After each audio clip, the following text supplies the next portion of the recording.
Salam sejahtera Malaysia, denyut nadi suara rakyat bergema di channel ini. Terima kasih kerana bersama-sama dalam channel ini untuk mendapatkan berita-berita dan ulasan-ulasan terbaik untuk seluruh rakyat Malaysia.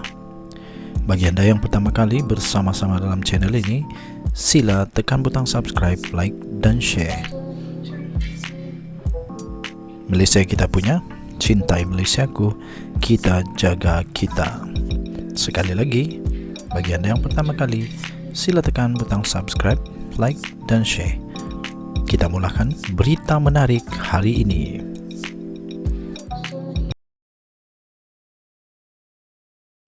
Salam sejahtera Malaysia, berita terkini.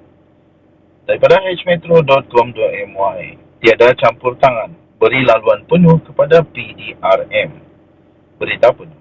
Kuala Lumpur, tiada campur tangan dan beri laluan penuh kepada Polis Diraja Malaysia atau PDRM untuk menjalankan siasatan berhubung sebarang tindakan yang boleh menggugat keharmonian kaum di negara ini. Perdana Menteri Malaysia iaitu Datuk Seri Anwar Ibrahim berkata tindakan tegas tanpa tolak ansur perlu diambil terhadap pelaku termasuk pemimpin politik dan tokoh besar. Katanya, saya beri laluan penuh kepada Ketua Polis Negara dan tidak akan campur tangan dengan sebarang urusan siasatan. Sebaliknya, sentiasa menggesa untuk tidak bertolak ansur serta tegas untuk menyiasat sebarang perkara yang berlaku di luar jalur hukum, katanya. Tambahnya lagi, dalam dakwah sendiri ada menyebut bahawa kita ini pendakwa, bukan penghukum. Yang menghukum ada kadi, ada hakimnya yang akan mengikut jalur hukum dan kaedah undang-undang, tambahnya lagi. Tambahnya lagi, sebagai pendakwa sekalipun, kita tidak boleh mengatur atau menghasut rakyat untuk membenci atau bertindak sewenang-wenangnya, katanya ketika berucap pada sambutan peringatan Hari Polis ke-217 di Pusat Latihan Polis Pulapur Kuala Lumpur di sini pada hari ini. Turut hadir adalah Menteri Dalam Negeri iaitu Datuk Seri Saifuddin Nasution Ismail, Ketua Hakim Negara Tun Tengku Maimun Tuan Mat, Ketua Setiausaha Negara Tan Sri Muhammad Zuki Ali, Panglima Angkatan Tentera Jeneral Tan Sri Muhammad Abdul Rahman, Ketua Polis Negara Tan Sri Razaruddin Hussein dan Timbalan Ketua Polis Negara Datuk Sri Ayub Khan Maidin Piche. Mengulas lanjut, Anwar berkata peringatan itu jelas bahawa negara mempunyai sistem perundangan yang bebas. Beliau berharap isu ini difahami semua pihak, termasuk pemimpin politik, ahli sosial, tokoh besar atau kecil. Anwar turut menggesa PDRM untuk menangani jenayah perjudian atas talian yang menjadi ancaman kepada keselamatan negara. Katanya, walaupun jenayah itu masih mampu dikawal, namun ia bukan boleh dipandang remeh.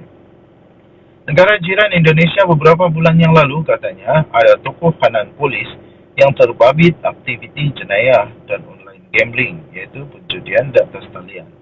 Dan beberapa hari lalu, Ketua Polis dan Timbalan Ketua Polis berundur kerana terbabit jenayah serta online gambling. Tambahnya, saya bukan hendak menakutkan KPN, Ketua Polis Negara. Tapi maknanya bukan mudah pada zaman teknologi dan ancaman baru negara, katanya. Menurutnya, walaupun Malaysia masih di tahap membanggakan, namun PDRM perlu bersiap siaga bagi menghadapi ancaman teknologi. Tambahnya, jenayah komersial ini adalah suatu ancaman baru yang lebih canggih. Tambahnya lagi, polis dan seluruh jentera kerajaan pada hari ini, tanggungjawab kita harus menerima dengan sikap positif beberapa aspek baru seperti teknologi digital yang menjadi ancaman hebat, katanya. Dalam perkembangan yang lain, Anwar berkata masalah 3C iaitu rasuah, pahaman komunis dan sistem komunalisme masih menjadi ancaman dan terus melanda negara meskipun sudah memasuki 2024. Menurutnya, ia perlu diperangi secara berterusan dan diambil tindakan tegas oleh pihak berkuasa. Katanya, saya selain SPRM, PDRM juga harus terus berdepan masalah ini dengan tegas dan berani. Selamatkan negara dan bangsa kita. Jangan dikhianati amanah pegawai yang terkorban dulu, katanya. Mengulas lanjut, beliau berkata, isu rasuah menjadi permasalahan sistematik dan ia akan menghaki seluruh sistem negara sekiranya berleluasa. Almarhum Tun Razak pernah mengingatkan negara ini mengalami permasalahan besar iaitu 3C. Maknanya soal rasuah, pahaman komunis dan sistem komunalisme. Bayangkan pemimpin utama menyergah keras pimpinan dan jentera kerajaan yang akan rosakkan sendi kerana rasuah. Bukan untuk izinkan penjawat awam, pegawai atau kepimpinan merampok kekayaan sesuka hati, katanya. Anwar berkata, rasuah harus dibenteras sebelum menjadi bara. Denyut Nadi Suara Rakyat bergema di channel ini. Jangan lupa tekan butang subscribe, like dan share. Malaysia kita punya, cintai Malaysiaku, kita jaga kita. Kita jumpa lagi pada berita-berita yang akan datang. Bye-bye. Salam sejahtera Malaysia. Tidak ada harapan lagi untuk siapa-siapa orang yang cuba untuk bermimpi di siang hari untuk menjadi Perdana Menteri. Lagi pula, parti-parti yang lain, kalau kita tanya siapa calon Perdana Menteri, mungkin ada yang perlu mau dicalon, tapi adakah persetujuan daripada parti lain? Contohnya, waktu Perikatan Nasional kata Samsuri boleh jadi calon Perdana Menteri, betul-betul Muhyiddin setujukah? Betul-betul Hamzah Zainuddin setujukah benda tu? Betul-betulkah akar umbi pemimpin-pemimpin daripada Perikatan daripada Bersatu setujukah dia jadi Perdana Menteri? Lepas itu rakyat Malaysia pun ditanya juga, betulkah rakyat Malaysia mahu Samsuri daripada PAS menjadi Perdana Menteri Malaysia? Jadi kalau Muhyiddin pula jadi Perdana Menteri atau Hamzah Zainuddin, PAS mahukah? PAS mahukah mereka jadi Perdana Menteri? Jadi itulah dia punya apa itu, bukan konflik, itulah dia punya persoalan. Tapi dengan terbaru ini, Saifuddin memberikan satu pengumuman yang paling pastinya menakutkan, pastinya tak disukai, dibenci, dan ini bukan satu yang ditunggu oleh ahli parlimen pembangkang. Saifuddin mengakui bahawa mereka mahu supaya Anwar Ibrahim terus menjadi Perdana Menteri, berkhidmat sebagai Perdana Menteri untuk tempoh satu penggal lagi. Jadi maksudnya 2 penggal Perdana Menteri kita boleh jadi PM. Jadi dah tak ada harapan lagi dah. Saya fikir Mahathir tak akan habis tengok Anwar Ibrahim jadi Perdana Menteri untuk 2 tempoh. Sebab sekarang Mahathir sudah semakin tua. Tapi kalau dia habis pun tak apa, tak kisah. Dia boleh hidup sampai 120 tahun pun okey, syukur puji Tuhan. Kalau dia boleh hidup sampai 120 tahun. Tapi untuk Mahathir jadi Perdana Menteri sekali lagi, itu hampir mustahil.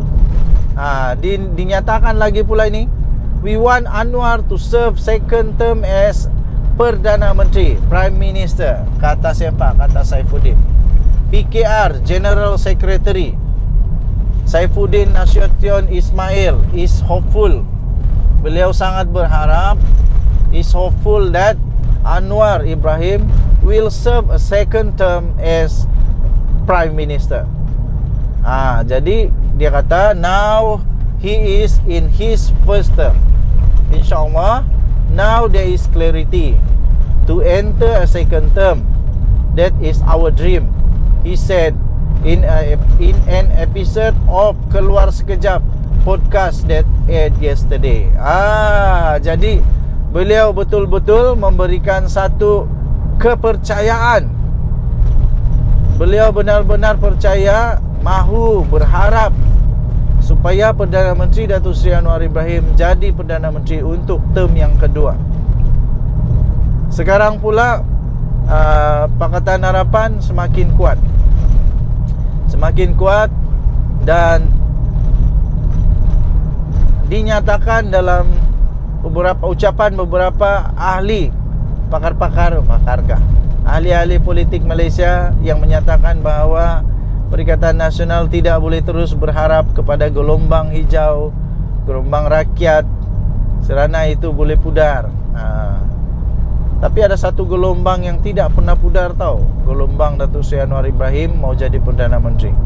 Itu tidak pernah pudar selama 24 tahun. Jadi sekarang gelombang rakyat, gelombang hijau, tidak pasti apa sudah jadi. Tidak pasti apa sudah jadi, tapi yang pasti sudah jadi, bersatu semakin tertekan, terdesak.